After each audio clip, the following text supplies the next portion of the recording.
All right, let's talk about something huge happening in Sri Lanka's education system. We're going to break down the ambitious 4-year plan to completely transform it piece by piece. This is a massive project, and it's all about reshaping learning for a whole new generation. So yeah, let's just dive right in. And it all kicks off with this one powerful idea. This single sentence from the Ministry of Education, it's pretty much the driving force behind everything we're about to look at. This isn't just about shuffling subjects around, it's about getting students ready for a future that is, well, constantly changing. So before we get into the nitty-gritty of the timeline, let's just take a step back and understand the big picture. What's the end goal here? What are these huge reforms trying to achieve?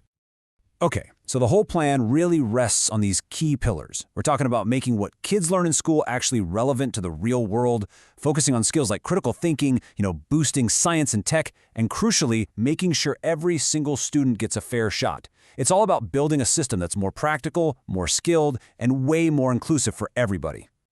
That's all great big picture stuff, but what does this actually look like in a classroom?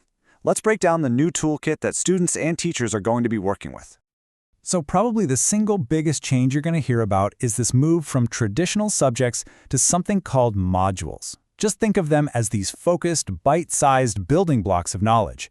Instead of a long, year-long subject, learning gets broken down into smaller, more manageable units. Pretty cool, right? And this whole modular idea, it's just one piece of a much bigger puzzle. For the youngest kids in primary school, the focus is all on learning by doing. Then, once they hit secondary school, that modular system kicks in. It offers essential core stuff everyone needs to know, plus further learning so students can really dig into what interests them. This whole setup creates new pathways and, as we're about to see, completely new national exams. All right, this is the core of it all, the step-by-step roadmap. How on earth do you implement a change this massive across thousands of schools? Let's get into that timeline. You see, the ministry is being super smart about this. They're not trying to change everything all at once. That would be chaos. Instead, they're taking a very deliberate, phased approach. It's kind of like building a house. You build the first floor, make sure it's solid, and only then do you move on to the second. So, the whole journey kicks off in 2026.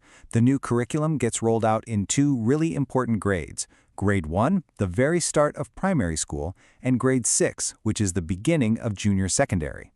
This first year is all about laying that foundation, training teachers, getting schools ready, and making sure those first modules are in students' hands. Then, in 2027, it's all about building on that momentum. The kids who started the new system in grades 1 and 6, they just move up, and the new curriculum moves up right along with them into grades 2 and 7. And all the while, the ministry is training the next group of teachers and keeping a close eye on how that first year went. Now, 2028. This is a really critical year. The reforms expand to 3 grades at the same time, 3, 8, and, the big one, grade 10. And that is a huge deal, because grade 10 is the start of that crucial senior secondary phase, the one that leads right up to the O-level exam.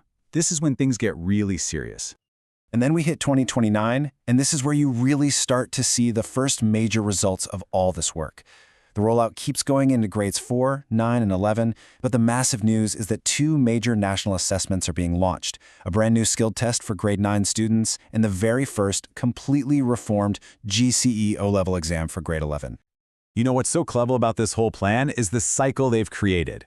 Every single year from 2026 all the way to 2029 follows this exact same process. It's a loop. You train, you provide resources, you distribute the new materials, you implement, and then you watch and learn. It's this system that ensures the rollout is consistent across the whole country. Okay, let's zoom in on 2029 for a second, because this is the year that everything really changes for students and parents. It's when those new national exams finally come into play. It's a really pivotal moment. So when we talk about the new assessments hitting in 2029, what are the crucial things you absolutely need to know? Well, there are 2 real game changers here. Yep, 2029. This is the landmark year we've been building up to. It's the debut of 2 things that are going to fundamentally change the secondary school experience. The first ever reformed GC O-level exam and a totally new thing called the Grade 9 Skill Test. And this right here, this shows you the new thinking behind everything. That grade 9 skill test, it's not about passing or failing. It's a guidance tool. It's designed to help students figure out what they're good at and what they're interested in before they have to pick their O-level subjects. And then, the new OL exam itself is much more focused, testing students on a core of just 7 subjects.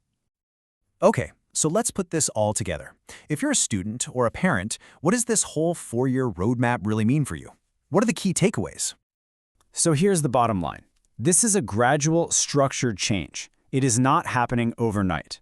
The whole system is being redesigned to give students more guidance with that new skills test, more choices with new subject pathways, and a much more modern, streamlined approach to their big national exams. So you might be wondering what happens after 2029. Well, the journey definitely doesn't end there. Once the O-level reforms are locked in, the focus just shifts to the next level.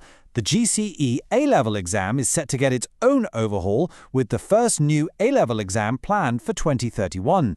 And that will complete the transformation all the way from grade 1 right up to university entrance. Ultimately, when you look at it, this entire carefully planned roadmap is built to answer one fundamental question. It's a plan that really makes you think, how is this new foundation going to shape the skills, the choices, and the futures of the next generation of Sri Lankans?